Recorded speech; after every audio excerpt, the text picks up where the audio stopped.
ఓం శ్రీ మాత్రే నమః. దైత్యహంత్రే. ఓం దైత్యహంత్రే నమః. దైత్యులు అంటే రాక్షసులు.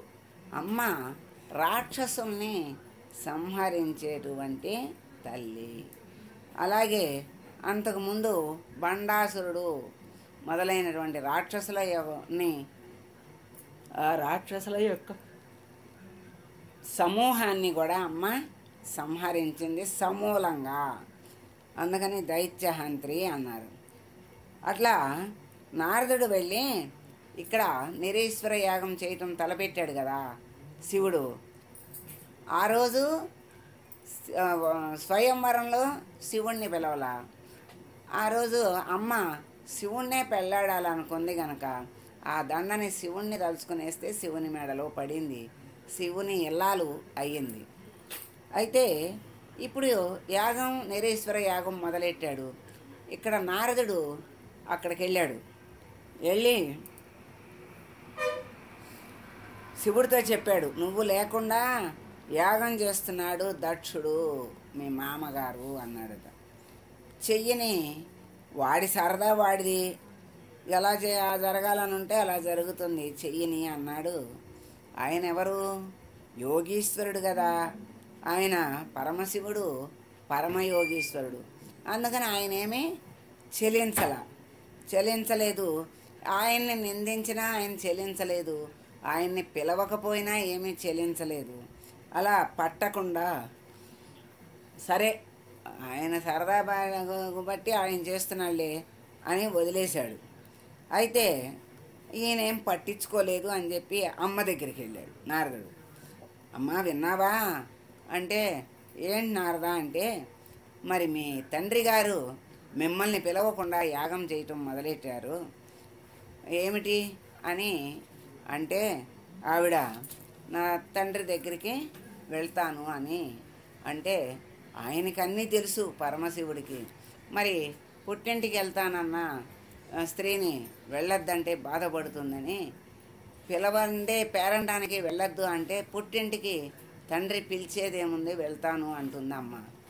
సరే అని అంటాడు, వెళ్తుంది. అక్కడ శివనింద జరుగుతుంది. ఈవిడ్ని పట్టించుకోకపోవటమే కాకుండా శివుణ్ణి నిందిస్తాడు. శివనింద విన్నటువంటి శరీరం ఉండకూడదు. అందులోనూ దక్షుడు నిందించాడు.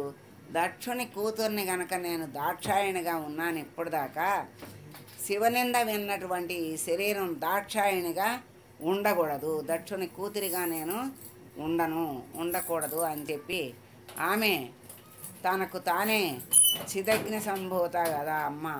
అందుకని చిదగ్నిని సృష్టించుకొని అమ్మ లయమైపోయింది.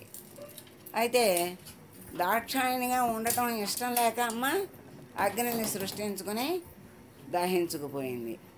అప్పుడు ఎలా దైత్యహంత్రి ఎలా అయిందంటే, అప్పుడు శివుడికి కోపం వచ్చింది.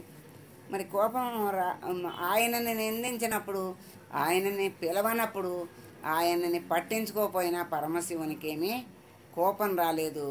నిర్లిప్తంగా మహాయోగిలాగా ఉన్నాడు.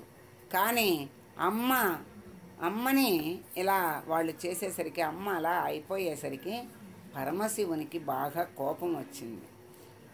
అప్పుడు ఏం చేశాడు? అమ్మ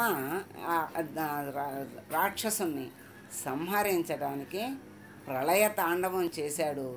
వీరభద్రుని సృష్టించాడు. అట్లా అమ్మ ఏంటి, రాక్షసుల్ని దైత్యహంత్రి. ఈ విధంగా తాను బ్రతికి ఉంటే తండ్రిని చంపలేదు. తండ్రి అలా ఉండటం ఇష్టం లేదు.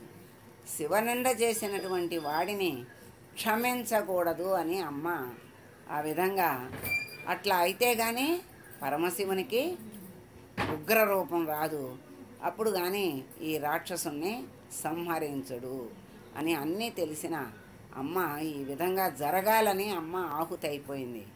అప్పుడు ఆయనకి కోపం వచ్చింది. అలా మరి అమ్మని ఆశ్రయిస్తే రాక్షస గుణాలు కూడా తన దగ్గరికి రాకుండా, తన బిడ్డ దగ్గరికి రాకుండా చెడు చెయ్యనివ్వకుండా, చెడు బుద్ధుల్ని రానివ్వకుండా చక్కగా ఆ బిడ్డల్ని రక్షిస్తూ ఉండేటువంటి తల్లి తన తండ్రి ఈ విధంగా ప్రవర్తించేసరికి సహించలేకపోయింది. అమ్మని శక్తిని కాదన్నాడు, పరమశివుని కాదన్నాడు. మరి ఆయన యాగం ఎలా అవుతుంది? ఈ శివశక్తులు లేకుండా ఏది ఎవరు చేయలేరు. అందుకే నిర్వీర్యం అయిపోయాడనమాట. అటువంటి దైత్యహంత్రి అయినటువంటి తల్లికి మనం నమస్కారం చేసుకుందాం.